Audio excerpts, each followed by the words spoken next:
What was the driving force? You just kept saying, I'm going to do it more and more. What was going on? Can you go back to those days? What was it that motivated you? I felt like if God could save a guy like me, he could save anyone. Because I felt like I was a big wretch. Because on the outside, I was always kind of a nice guy, had ability to talk with people. People thought I was nice and all that. But on the inside, I wasn't.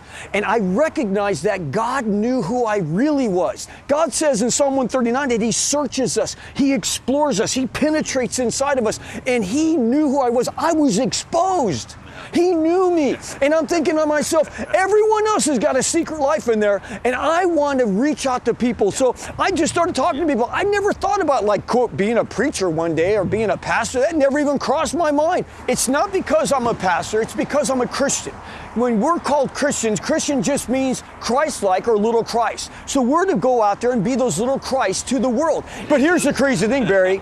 If you're moving people closer to Jesus every day, if you're just doing that, you're just taking it by faith, just stepping out there, guess what happens? People start coming to Christ. Because if you don't do anything, I can guarantee you nothing will happen.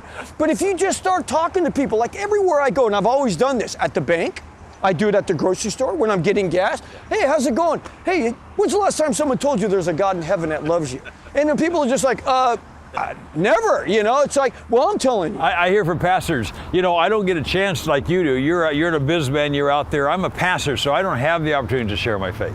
Oh, that's ridiculous. It's like, do you have a life? Do you go out the front door?